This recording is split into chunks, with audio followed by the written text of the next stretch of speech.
Assalamualaikum warahmatullahi wabarakatuh. Semoga kita selalu sehat dan tetap dalam lindungan Allah Subhanahu wa Ta'ala. Kami himbau kepada semua anak didik kami untuk tetap di rumah, kerjakan tugas yang diberikan guru dan kumpulkan secepatnya. Oke, sesuai dengan janji, kemarin saya sudah ada memberikan materi tentang fluida dinamis dan ada beberapa kelas yang sudah bahas ini. Ada juga beberapa kelas yang belum bahas dan saya akan coba menguraikannya sesingkat mungkin karena materi sudah ada pada kalian. Fluida dinamis ya. Kemarin kita sudah bahas apa itu fluida statis. Kemudian kita sudah bahas juga fluida dinamis, fluida yang dapat mengalir. Kalau yang statis dia yang diam atau tidak mengalir.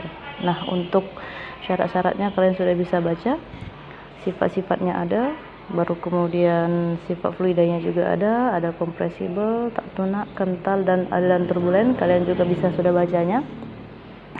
Nah, ada beberapa bagian dalam fluida dinamis yang seperti saya jelaskan kemarin sudah ada itu. Yang pertama ada persamaan kontinuitas, ada nanti hukum Bernoulli, kemudian ada penerapannya pada pipa bocor, kemudian ada satu lembar lagi tuh aplikasinya pada penyemprot vakum, cerobong asap, pesawat terbang, seperti tugas yang sudah kalian selesaikan. Nah, kita masuk langsung saja ke persamaan kontinuitas. Kontinu berarti berkelanjutan, artinya sifat fluida yang mengalir itu terus-menerus. Biasanya fluida itu memiliki sifat mengalir dari tempat yang tinggi ke tempat yang rendah. Untuk itu ada beberapa poin yang bisa dihitung. Itu yang pertama debit aliran, persamaan kontinuitas, perbandingan kecepatan aliran fluidanya. Nanti ini satu-satu kalian sudah ada dicatat kemarin. Nah, untuk debit aliran itu adalah besaran yang menyatakan volume fluida yang mengalir melalui suatu penampang dalam kurun waktu tertentu. Q sama dengan V besar. Kalau untuk V besar itu berarti menyatakan volume. Q itu debitnya, T itu waktunya. Sementara Q sama dengan A dikali V kecil. V kecil itu untuk kecepatan. Jadi debit ini kaitannya ada dua rumus. Yang pertama dengan volume dan waktu, yang kedua dengan kecepatan dan luas penampang. A ini adalah luas penampang. Jadi gunakan rumusnya sesuai dengan apa yang diketahui pada soal atau apa kriteria yang sudah diketahui pada soal. Kalau ditanyanya debit yang diketahui volume, gunakan rumus ini. Kalau yang diketahui debit tapi yang diketahui adalah tentang luas penampang dan kecepatan, gunakan rumus yang kedua.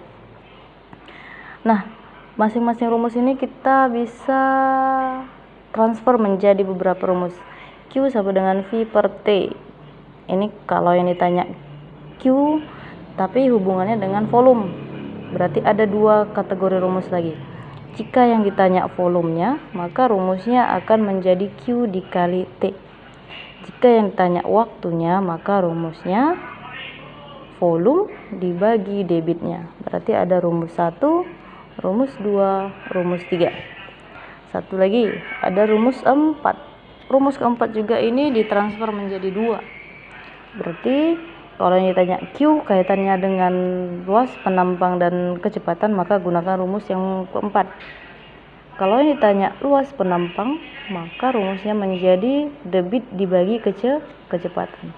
Kalau yang ditanya kecepatan, maka rumusnya menjadi debit dibagi luas penampang. Berarti rumus kelima dan rumus keenam. Silakan ditambahkan catatannya tentang rumus-rumus ini. Nanti kita langsung ke contoh soalnya aja biar paham. Yang kedua, persamaan kontinuitas. Nah, tadi katanya debit itu adalah persamaan dari luas penampang dengan kecepatannya. Semakin besar luas penampangnya, berarti semakin besar juga kecepatan alirannya. Ini contohnya ini di keran.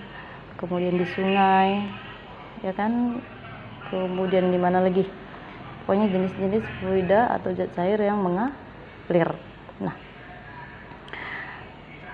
fluida masuk ke dalam suatu penampang akan keluar di ujung penampang lain dengan massa yang sama. Ini dia gambarnya. Ini dia. Dengan ini luas penampang yang pertama, itu ini luas penampang yang pertama A1. Berarti dia ada kecepatan pada luas penampang yang pertama, namanya V1. Lalu ini luas penampangnya berubah menjadi mengecil, berarti luas penampangnya A2. Kecepatannya juga berubah menjadi V2. Lalu pipanya kembali ke bentuk yang lebih besar lagi, baru namanya ini A3, dan luas penampangnya berbeda, maka kecepatannya juga akan berbeda. Berdasarkan persamaan kontinuitas, katanya debitnya akan sama pada semua kondisi, baik kondisi yang pertama, baik kondisi yang kedua, baik kondisi yang ketiga. Makanya rumusnya Q1 sama dengan Q2 atau Q2 sama dengan Q3. Q1 tadi itu rumusnya adalah A dikali V, maka Q1 sama dengan Q2, A1 kali V1 sama dengan A2 dikali V2. Inilah dia rumusnya. Oke, silakan tambahkan catatannya. A1 V1 sama dengan A2 V2. Luas penampang pertama dikali kecepatan pada penampang pertama sama dengan luas penampang kedua dikali kecepatan pada luas penampang yang kedua. Nanti yang kita gunakan rumusnya adalah ini. Sebenarnya ini sama, karena perkalian silangnya juga nanti A1 dibagi A2 sama dengan V1 dibagi V2. Yang ini juga bisa digunakan. Nah, selanjutnya untuk aplikasinya. Nah, kita lihat untuk aplikasinya. Jika suatu wadah ada fluida di dalamnya, maka ada pipa kebocoran, kita bisa menghitung seberapa cepat air mengalir dari pipa bocor. Bagaimana caranya? V sama dengan akar 2GH. G gravitasi, H ini adalah tinggi fluida dari permukaan atas, dari sini ya. Ingat, dari permukaan atas ini yang dihitung ke lubang kebocoran. Berarti yang di atas ini adalah H. Sudah? Jadi seandainya dari sini ini ada 10 meter, kemudian bocornya ada 3 meter, berarti untuk H itu 10 dikurang 3, maka tinggi untuk fluidanya itu adalah 7 meter. Seperti itu. Oke, kita langsung ke contoh soal. Biar lebih paham, kita langsung coba ke contoh soal. Oke, ini dia. Tentang debit. Soalnya debit air yang keluar dari pipa yang luas penampangnya 4 cm kuadrat adalah 100. Maka berapa kecepatan air yang keluar dari pipa tersebut? Luas penampang itu inisialnya adalah A. Maka diketahui A sama dengan 4 cm kuadrat. Baru debit yang besarnya 100. Berarti debit itu inisialnya adalah Q. 100 cm kubik per sekon. Karena satuannya sama cm, jadi tidak perlu diubah. Yang ditanya adalah berapa kecepatan aliran air, berapa V. Kita lihat rumus. Berarti kita gunakan rumus yang mana nih? Kaitannya itu A dengan kecepatan V kecil, ya. Kaitannya dengan A dan V kecil. Berarti rumusnya ini tentang A dan V. Nih. Berarti antara 4, 5, dan 6. Silakan pilih yang ditanya itu adalah V. Berarti kita gunakan ini untuk Q, ini untuk A, ini untuk V. Berarti kita gunakan rumus yang ke-6. Maka V sama dengan Q per A. Q per A. Nilai Q itu 100.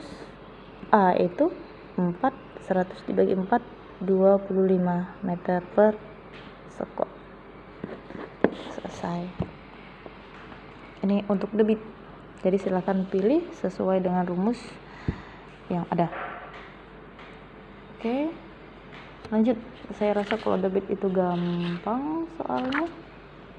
Lanjut ke persamaan kontinuitas. Persamaan kontinuitas, ini rumusnya. A1 V1 sama dengan A2 V2.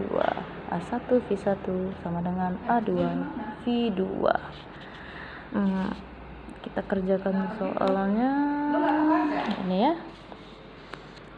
Langsung kita ke soalnya.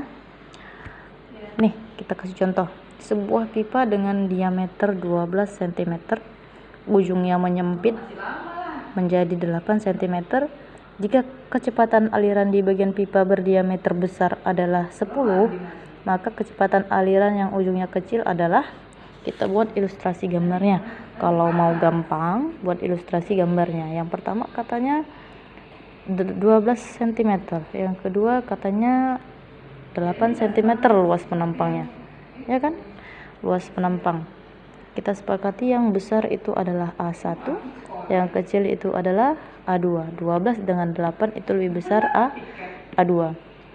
Jika kecepatan aliran di bagian pipa yang besar 10, berarti pipa besar yang ini kita buat itu adalah V1, 10 cm. Maka berapa kecepatan alir di ujung pipa yang kecil? Berarti itu adalah V2. Langsung kelihatan yang diketahuinya. Diketahuinya A1, A2, V1, lalu kemudian yang ditanya adalah V2. Kita langsung buat rumusnya. A1 V1 sama dengan A2 V2. Yang ditanya itu adalah V2. Ya kan? A1 V1. A1-nya 12, V1-nya 10, A2-nya 8. Maka yang ditanya adalah V2. 12 kali 10, 120 sama dengan 8 dikali V2. Kita mau cari V2, kita buang 8 yang ke bawah, maka 120 dibagi 8 sama dengan V2. Maka V2 sama dengan 120 dibagi 8. 184 15 meter per sekon. Selesai. Untuk soal yang persamaan kontinuitas. Oke. Saya rasa itu gampang. Kita coba satu lagi soal. Zat cair diadarkan oleh pipa seperti tampak pada gambar. Gambarnya nggak ada. Tapi kita bisa analisis dari yang diketahui. A1 8, A2 2. 8 dan 2 lebih besar 8, berarti sama. Gambarnya seperti ini kira-kira. Yang ini 8, A1, yang ini A2-nya 2. Laju zat cair pada V2, berarti di sini V2 adalah 2 meter per sekon. Berapakah V1? Nah, sama rumusnya. A1 V1, A2 V2. A1-nya 8, V1 yang ditanya A2 2, V2 2.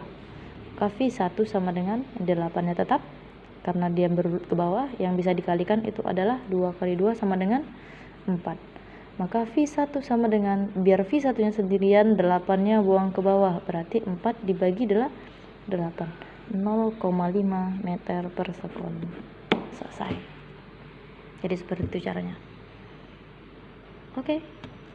Satu contoh soal lagi itu tentang pembahasan ini dia, tentang kebocoran ya, tentang kebocoran lubang. Oke, tentang kebocoran lubang kita coba contoh soal yang ini ya, nanti akan sama ini semua. Tadi rumusnya untuk mencari kecepatan aliran itu adalah V sama dengan akar 2G H. Kita tulis di sini biar diingat. Oke. V sama dengan akar 2G dikali H. H itu adalah tinggi permukaan air ke lubang kebocorannya. Sebuah bak berpenampang berisi air setinggi 1 meter. Nih dia 1 meter. 1 meter itu 100 cm. 1 meter itu 100 cm. Ya. Gravitasinya 10. Pada dinding terdapat lubang kebocoran, nih. Dari lubang kebocoran ke dasar lantai itu 20 cm. Yang ditanya adalah berapa kelajuan aliran air pada pipa yang bocor. Oke, sekarang kita selesaikan. Yang diketahui itu kita mau cari H yang diketahuinya, tapi hanya belum ketemu karena hanya itu di sini. Dengan cara yang sama tadi seperti yang saya jelaskan, kalau baknya terisi 100, pipa kebocoran dari bawah itu 20, untuk mencari H-nya berarti kita kurangkan. H itu adalah 100 cm dikurang 20 cm. Berarti H sama dengan 80 cm. Ini berarti 80 cm. Oke. Yang ditanya, berapa kelajuan aliran air? Yang ditanya adalah V. Ini dia. Maka rumus jawabnya, maka V sama dengan akar 2G H. V sama dengan akar 2, G-nya itu 10. H-nya nih yang sudah kita cari 80. Karena dia masih cm, kita ubah ke meter. Tadi kalau dia dari meter ke meter dikali 100, ini kebalikannya, cm ke meter dibagi 100 menjadi 0,8 meter. Berarti kita yang pakai itu 0,8 untuk mengisi H di sini. 0,8, maka V sama dengan akar 2 dikali 10 kali 0,8 itu 8, maka V sama dengan akar dari 16. Akar dari 16 itu adalah 4 meter per sekon. Itulah kecepatan alirannya. Oke. Saya rasa sudah semua contoh soal yang saya kasih. Selanjutnya nanti kerjakan soal biasa seperti biasa dari blog saya. Kerjakan di buku tulis, hasilnya difotokan, lalu kemudian kirim melalui jaringan pribadi, japrikan ke WA saya, kirim ke WA saya. Saya rasa untuk kali ini cukup sampai di sini. Boleh ditanyakan atau kalian boleh mencari referensi dari internet bagaimana cara mengerjakannya untuk soal yang akan saya berikan nanti. Oke, terima kasih. Sekali lagi tetap di rumah, jaga kesehatan. Assalamualaikum warahmatullahi wabarakatuh.